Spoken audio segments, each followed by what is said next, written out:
ನೀವು ನೋಡ್ತಾ ಇದ್ದೀರಾ ಬೀದರ್ ವೀರ ನ್ಯೂಸ್ ಕನ್ನಡ ಚಾನೆಲ್. ಚುಡುಗುಪ್ಪ ಪಿಕೆಪಿಎಸ್ 2023-24ನೇ ಸಾಲಿನ ವಾರ್ಷಿಕ ಸಭೆ ಪಟ್ಟಣದ ಕೃಷಿ ಪತ್ತಿನ ಸಹಕಾರ ಸಂಘದಿಂದ 67ನೇ ವಾರ್ಷಿಕ ಮಹಾಸಭೆ ಬುಧವಾರ ಜರುಗಿತ್ತು. ಸಭೆಯಲ್ಲಿ 2023-24ನೇ ಸಾಲಿನ ವಾರ್ಷಿಕ ವರದಿ ಮತ್ತು ಲೆಕ್ಕಪತ್ರವನ್ನು ಸಂಕ್ಷಿಪ್ತವಾಗಿ ಮುಖ್ಯ ಕಾರ್ಯನಿರ್ವಾಹಕ ಅಧಿಕಾರಿ ಶಂಕರ್ ಚಾಮ ವಿವರಿಸಿದ್ದರು.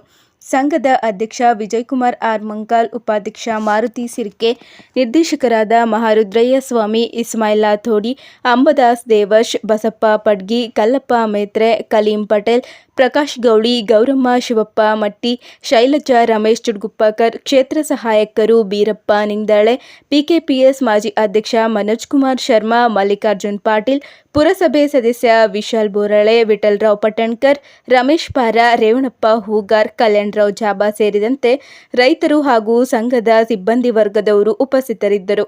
ವರದಿ ರಾಜ್ಕುಮಾರ್ ಆರ್ ಹಡಪದ್, ಬೀದರ್ ವೀರ ನ್ಯೂಸ್, ಚುಡುಗುಪ್ಪ. ಸೊಸೈಟಿ ಹೊಸ ಮೆಂಬರ್ಸ್ ರೊಕ್ಕ ಲೋನ್ ಕೂಡ ಈಗ ನಿಮ್ಗೆ ಧನ್ಯವಾದ ಹೇಳ್ತೇವೆ. ಈ ವರ್ಷದಿಂದ 25 ಲಕ್ಷ ನೀವು ಫೈದಾ ತೋರ್ತೀವಿ ನಮ್ಮ 3 ಕೂಡಿ ನೀವು ಧನ್ಯವಾದ ಹೇಳ್ತೇವೆ. ಈಗ ನಮ್ಮ ಪ್ರಾಫಿಟ್ ಹೊಂಟೋ ಸೊಸೈಟಿ ನಮ್ ಟೋಟಲ್ ಪ್ರಾಫಿಟ್ 1 crore ಚಿಲ್ಲರ್ ಅದ, 84 ಏನೋ ಅದ.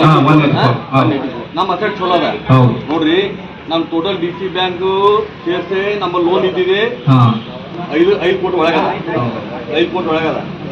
ನಮ್ ನಿವ್ವಳ ಲಾಭನೇ ಅಂತಂದ್ರೆ 1 ಕೋಟಿ 85 ಲಕ್ಷ ಅದ. ನಾವು ಅಲ್ಲೇ ಅಪ್ಡೇಟ್ ಅದೇವು 1 ಲಕ್ಷ ಚಿಲ್ಲರ್. ನೀವು ಅರ್ಥ ಮಾಡ್ಕೋರಿ. ನಮ್ಮ ಸೊಸೈಟಿ ಇನ್ನೂ ಇಂಪ್ರೂವ್ಮೆಂಟ್ ಆಯ್ತು. ನೀವು ಸ್ವಲ್ಪ ಯಾಕಂದ್ರೆ ನೀವು ಹುಷಾರಿದ್ರೆ ಸೆಕ್ರೆಟರಿ ಸಾಬ್ರೆ ನಾನು ನೋಡತ್ತೀನಿ, ಈಗ 2 ವರ್ಷ ನೋಡ್ತೀನಿ, ಫಾಲೋ ಮಾಡತ್ತೀನಿ. ಬಟ್ ಇಂಥಕ್ಕೆಲ್ಲ ನೀವು ಜರ ಕೇರ್ ಮಾಡಿ ನೀವು ತೊಗೊಂಡಿರ್ತಂದ್ರಿಲ್ಲ ನಮ್ ರೈತರಿಗೆ ಹೆಲ್ಪ್ ಆಯ್ತದ, ಅಸೆಟ್ ಹೆಚ್ಚಾಯ್ತು, ನಮ್ ಪ್ರಾಫಿಟ್ ಹೆಚ್ಚಾಯ್ತು. ಈಗ ನೀವು ಬ್ಯಾಂಕಿಗೆ ಕೂಡ 4 ಕೋಟಿ 61 ಲಕ್ಷದ ಈಗ ಮಾಡಿದ್ರೆ 1 ಕೋಟಿ 83 ಲಕ್ಷನೇ ಡಿಫ್ರೆನ್ಸ್ ಬರ್ತದೆ. ಬಾಕಿ ನಿಮ್ ಬಂಡವಾಳ ಆಯ್ತು, ನಮ್ ಬಂಡವಾಳ ಆಯ್ತು. ಅಂದ್ರೆ ನಾವು ಹೆಚ್ಚಿಗೆ ಏನ್ ಮಾಡ್ಬೇಕು ನೋಡ್ರಿ, ಎಫ್ಡಿ ತೆಗೆದು ಬಿಡಿಪಿ ಕೊಡೋದು, ಬಿಡಿಪಿ ಒಳ್ಳೆ ರೈತರು ಇರ್ಬೇಕು, ಒಳ್ಳೆ ರೈತರು ರಿಪೇಮೆಂಟ್ ಕರೆಕ್ಟ್ ಇರ್ಬೇಕು. ಒಂದು ಥೋಡೆ ಪರ್ಸೆಂಟೇಜ್ ಅಲ್ಲಿ ಹಂಗಿದ್ರೆ ಸೆಕ್ಯೂರಿಟಿ ಸೆಲೆಕ್ಟ್ ನಿಮ್ ಸೊಸೈಟಿ ನಂಬರ್ 1 ಆಯ್ತು, ನಂಬರ್ 1 ಆಯ್ತು. ಡಿಸ್ಟ್ರಿಕ್ಟ್ಗೆ ಡೆತ್ ರಿಲೀಫ್ ಫಂಡ್ 6,000 ಕೊಡ್ಲತ್ತಿದ್ದೆವು. ಅದು ಹೆಂಗಿರ್ತದ ಅಂದ್ರೆ ಈಗ ನಮ್ಮ ನಿವಾಡ ಲಾಭ 1 ಕೋಟಿ 84,000 ಸಮಥಿಂಗ್ 84 lakh rupees ಆಗ್ಯದ. ಈಗ ನಾವು ಡೈರೆಕ್ಟ್ ಕೊಡಕ್ ಬರಲ್ಲ, ಅದಕ್ಕೆ ಡಿವಿಡೆಂಡ್ ಕೊಟ್ಟು ಆ ಚಾರಿಟಿ ಫಂಡ್ನಾಗ ಜಮಾ ಮಾಡಿ ಆ ಚಾರಿಟಿ ಫಂಡ್ ನಾವು ಕೊಡಕ್ ಬರ್ತದ.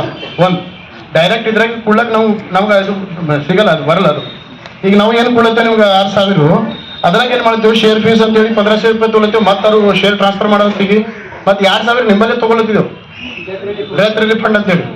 ಈಗ ನಿಂಬಲ್ಲೇ ಮತ್ತೆ 6,000 ಕೊಟ್ಟು 3,500 ನಿಂಬಲ್ಲೇ ತೊಗೊಳತ್ತೀವಿ. ಯಾಕಂದ್ರೆ ಮ್ಯಾನೇಜ್ ಮಾಡ್ಲಕ್ಕ ಮುಂದೆ ಯಾರಿಗಾರ ಕೊಡ್ಲಕ್ಕೆ. ಈಗ ನೀವು 10,000 ಮಾಡಿದೀವಿ ಅಂದ್ರೆ ಮತ್ತೆ ನಿಮ್ಮಲ್ಲೇ ನಾವು ಹೆಚ್ಚಿಗೆ ಕೊಟ್ಟು ಮತ್ತೆ ನೀವೇ ನಿಮ್ಗೆ ಕೊಡ್ತೀವಿ.